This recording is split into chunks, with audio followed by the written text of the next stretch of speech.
My name is Emily. I'm 40 years old. I've heard my name means to grow up cheerfully. However, when I was 15, I found out that my father's ex-girlfriend was named Emily. Ever since, I've quietly doubted the true origin of my name. Honestly, as a kid, there are certain delicate past details about my parents I'd rather not know. They didn't really dote on me when I was young. My brother, 3 years older, is named Ryan. He's smart and charming. Both parents always wanted a boy. Ryan, as their first child, was loved immensely. Our grandparents believed the first child must be a boy, an old-fashioned thought. My mother gave birth to a boy, despite immense pressure. With this background, my parents loved Ryan more than anyone else. What about me? I always got hand-me-down clothes from Ryan. Even New Year's money had a clear disparity. Relatives always invited Ryan. Instead of being told to be patient because you're elder, I was told to support the boys. A puzzling way to instill laddie-like behavior. I believe I was raised with a lot of discrimination. It felt like I was always many steps behind. My redeeming feature has always been my carefree nature. My parents said, "You never think about anything." If I thought too much, I might have become dark and resentful towards Ryan. Ryan is Ryan, and I am me. Our family is a bit strange, but that's okay. I decided to accept our family and didn't care about my parents' attitude. No matter the difference in treatment, I am thankful to my parents for raising me. Ren, as we were kids, is still my sibling. Deep down, I couldn't truly hate them. However, that sentiment wavered after a particular incident when I was in my late 20s. My father retired. Both he and my mother, a homemaker, lived on their pension. Shortly after, my mother had a fall, leading to paralysis in her legs. She had to be cared for. With my father retired, I thought he'd be around to help, but I was mistaken. "Hey Emily, I can't do anything on my own, so come back home." The first thing my father said after a long time was outrageous. "What? That's impossible. If I return, I can't commute to my job." Instead of saying, "You can't do anything. At least try to learn or practice." How dare you talk to your father like that? Just quit your job and come home. Don't you care about your mother? It's not as simple as quitting and returning. My father has always been domineering. He had my mother take care of everything for years. Now that my mother has fallen ill, he's become a helpless man. It seems he's plotting to make me return and take my mother's place. My brother works closer to home. Ask him instead. Why does he only try to use me now? Even though he never cared much for me before. I finally moved out and have been living freely. I never thought I'd give in to him, but for some reason, he started calling my workplace. Because of this, I couldn't concentrate on my job, and my colleagues and boss started to look at me oddly. Due to constant calls, I worked so hard to get this job, which I really wanted. I wanted to continue working there forever, but because of my father's relentless calls, I became stressed, affecting my work. I had no choice but to quit reluctantly. I decided to return home, only to find it in a terrible state. My father, now without a job, seemed to have nothing to do. He became obsessed with horse racing and would spend all his pension. On the day it was paid, he was drinking more than before, and every morning, I'd find empty beer cans and wine glasses all over the table. I had heard that there were some savings set aside for retirement, but the household finances were in shambles. No wonder when I suggested hiring a professional caregiver, my father hesitated. The utility bills were overdue and were paid only when the pension came in. It's a paycheck-to-paycheck situation. At this rate, even when the pension comes in, it'll be gone in no time. I had to use my savings to stabilize our lives initially and then renovate the house to make it wheelchair accessible for my mother. Later, I found a job near home, left my mother in a daytime care service, and dedicated about $2,000 a month to care and living expenses. My savings, which I started accumulating since my first job, seemed to be running out. Despite working, expenses kept mounting. Meanwhile, my father neither worked nor took responsibility, constantly depending on me financially and in my daily life. In a harsh sense, I felt completely leeched on between household chores in the morning, work in the daytime, and caregiving at night. I felt I was reaching my limit. Ideally, I wanted to place my mother in a nursing facility and leave my deadbeat dad to fend for himself. This would mean all the money currently being spent on my father could be saved or used for my own expenses.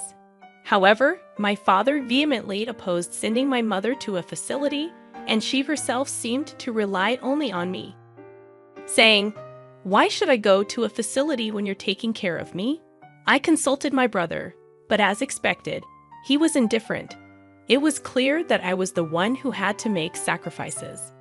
And so, I found myself trapped in what felt like a prison called home. 3 years after starting this hellish cohabitation, my brother suddenly contacted me, saying, "My girlfriend is pregnant, so we got married." He then visited with his wife, whom I'd never even met before. Wow, I was looking forward to meeting Ryan's sister, because of the way you talked about her. But she doesn't look anything like you. She's not cute at all. As soon as she sees me, Ryan's wife, Paisley, starts laughing. Needless to say, I felt a strong aversion to her sheer rudeness. Despite it being her first visit, she walks around our home as if she owns the place. She even enters my room without permission, uses my makeup, and then says, "I like this. I'll take it." She even rummages through the cabinet where my mother's jewelry is kept and asks, "How much can you sell 18-karat gold for nowadays?" She seems a little dangerous. She is definitely not a good woman, even though they're married. I think it would be better if they split up. But both my father and mother are only concerned about wanting a grandchild, to the point where they seem clueless. And I can't help but envy them a little. The thought of being related to this woman scared me a bit. My bad. Premonition came true on that very day. But I'm so nervous about raising a child for the first time. I wish someone could help me. Paisley says it sweetly, twirling her hair. "Then you should live here," said my dad, who had been staring at Paisley's chest the whole time, suggesting this with an lecherous look. "Really? Are you sure?" Of course, as my parents, brother, and wife are getting excited about living together, I couldn't help but ask, "What will we do about the lack of rooms?" "You can move out." "What?" My father's words astounded me. "That's a good idea. You should hurry up and leave. Can you move out soon?" It might sound self-praising, but I believe I've been very dutiful to my parents, yet they're so quick to turn their backs on me. Hold on, I can't just be thrown out like this. I've been paying for Mom's caregiving, and I don't even have the money to move. What about Mom's care? I'll give you the money for caregiving or whatever. Thanks to working at a major company, not some small local business like you, I'm not struggling for money. All right, Emily, go to your room and pack up your things. Move out by today. He patted me on the back as if to usher me toward my room. He looked pleased, as if he had found a quality new host to leech off. "Move out by today," he says, "but it's snowing outside. I don't have any money. Where am I supposed to live from now on? Why? This doesn't make sense, does it?" Without thinking, I voiced my true feelings. "This isn't a joke. You're so naive, Emily. Listen, I won't say it twice. We're moving in because I'm having a child. The Aiden should leave." Taking aback, I instinctively looked at my parents, even at my mother, whom I had desperately cared for all these years. I wanted to be with my grandson. "Just accept it," she said, smiling as if guiding me to acceptance. Saying so, he hastily packed up my room's belongings into a bag. "At least wait a few days, until I find a place to live." But they forcibly dragged me by the arm and threw me out of the house. No matter how many times I rang the doorbell, they ignored me. Tossed around by my parents and finally by my brother, my life isn't their toy. Even when I was treated coldly as a child, I always smiled. It was my self-defense. But both my parents and brother misunderstood, thinking I could handle anything. "This isn't a joke. Don't mess with me," Crying, I left my family home and wandered the streets aimlessly. Finally, I found a cab and sought refuge in an internet cafe. When I contacted a friend living in town, she miraculously offered to let me stay for a while. True friends are indeed priceless. With her support, I managed to save enough to live alone again. I haven't saved enough to leave town, but I don't want any more tease with my family. I decided to leave the state once I saved more. But one day, my father and brother came to see me. They had apparently found my address in some official records. May I help you? I intentionally used formal language as if they were strangers. In response, both of them kneeled down in front of me. I'm sorry, he pleaded in a tearful voice. Please help us. We need to kick Ryan's wife out of the house. When I asked for an explanation, they said the situation at home had deteriorated significantly. I don't want to live with you, stingy lot. Laughing, Paisley had apparently kicked my brother and parents out of our family home. Paisley had completely brainwashed my father, and as a result, he made the mistake of changing the house's title to include her name. So it wasn't taken but rather given to her. I had heard that Paisley had fallen hard for my brother and pursued him fervently. But even back then, I felt something was off. My brother, who had become hairy in adulthood and practiced judo, was chubby and far from handsome. Why would Paisley, a slender and attractive woman who could have her pick of men, fall for him? I'd always wondered. It turned out she was after his money, and she had other men in her life. While the child's father was supposedly my brother, she continued to have affairs even after their marriage. When my brother found out and confronted Paisley, the next day everyone was evicted. Paisley probably sensed that her other relationship would be discovered and cunningly persuaded my father to change the house title. They were also naive. All their plans backfired, and they couldn't even live with the eagerly anticipated grandchild. Moreover, Paisley maxed out my mother's credit card. By the time they realized it, she had already bought electronics and precious metals. I always had a bad feeling about her, so I wasn't very surprised. It was more like I knew it.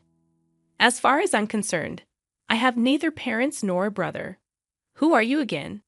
At that moment, the faces of my father and brother went pale. Are you going to abandon us too? Your mother can't even get in a wheelchair now. She's bitten.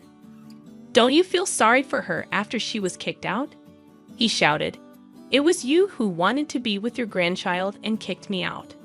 Mom told me to give up, so I gave up on being part of your family. Isn't it your fault, Dad, for changing the house title? My father was silently grinding his teeth. Wait, Emily. We are family. Let's help each other. My brother extended his hand, but I brushed it off. You ignored my calls when I repeatedly asked for help during Mom's care, and now you're saying this. Well, that's my brother hesitated, looking guilty. My father shouted in his place, Forget about Ryan. Don't you have any gratitude for your parents? Have you forgotten all we did for you, you ungrateful child? Hearing this, I lost my temper, glaring at them with fury. I appreciated what you did for me, which is why I quit the job I loved and returned home. I even spent money and renovated the house to make it comfortable.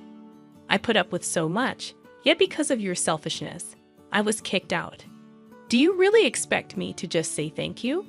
We apologized for that, didn't we? Oh, so apologizing makes everything okay. Well, then I'm sorry too for leaving you guys behind. I apologize. But I won't help since I apologized. You have to forgive me, right? How can you be so cheeky even as a daughter?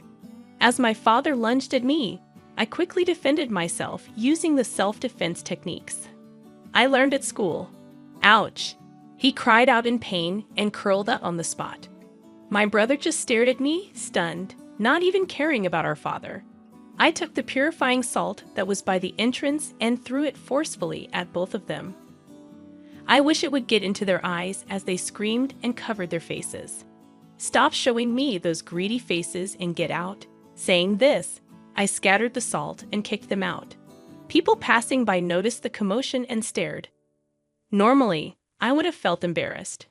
but I was too angry to care. Wait, please. We can surely understand each other if we talk it out. We're blood related. Sorry. But I think you guys, my blood relatives, are the ones I can't understand the most. There's not a single decent person among you. The only sane one is me. Please, never come near me again. Before they could open their eyes, I managed to distance myself from them. I kept throwing salt and yelling without any hesitation. Listen, I'll say this one last time. Never ever approach me again. I consider all of my family dead. So if something happens to you, I won't visit you in the hospital or attend your funerals. I gave them one last fierce glare and slammed the front door shut. Yet they still lingered at the front door. I want to talk, he said, sitting down. I'll call the police. And just like that, both he and my brother were gone. After that, I received several letters from my father. It seems that my parents took refuge at my mother's younger sister's place. The letters were pitiful, begging for help. But from my perspective, I felt sorry for the aunt who suddenly had to accommodate the elderly couple. In the third letter, it was mentioned that my father was pushing the caregiving responsibilities onto my aunt. This led to a fight with her husband, resulting in them being kicked out.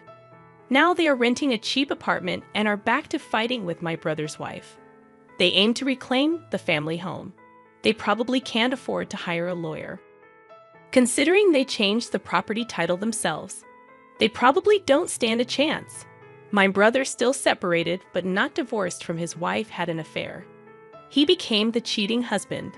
The woman he was involved with is a friend of his wife's. It seems like a trap, but there's no evidence. Consequently, the divorce discussions are at a standstill. My brother claims his wife's affair ruined the family and is demanding compensation. His wife argues that there's no evidence I cheated while raising our child, but my husband did. She seems to be asking for hefty compensation, property division, and child support. Since neither of their affairs can be proven, the divorce discussions are going nowhere. As for me, I met a man at one of my jobs, and we got married. It was a workplace romance, so we were wary of being seen dating in public. Instead, we rented apartments near each other. We spent most of our days at one or the other's place, essentially living together. Then one day, oh, this actress is getting married. Should we? That casual proposal, as if we were just heading to a convenience store, remains a fond memory. We're both down to earth, not into grand gestures. I'm glad he didn't attempt a big surprise.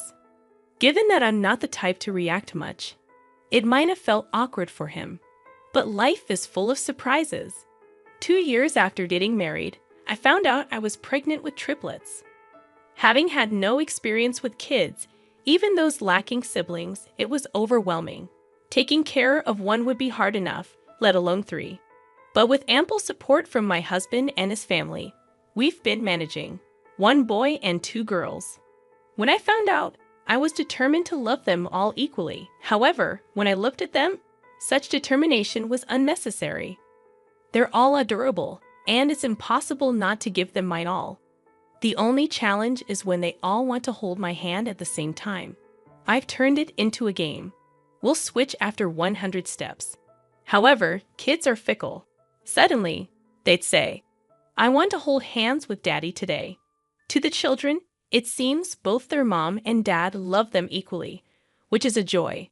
I hope to continue building a family where everyone, true to my name, shines brightly in happiness.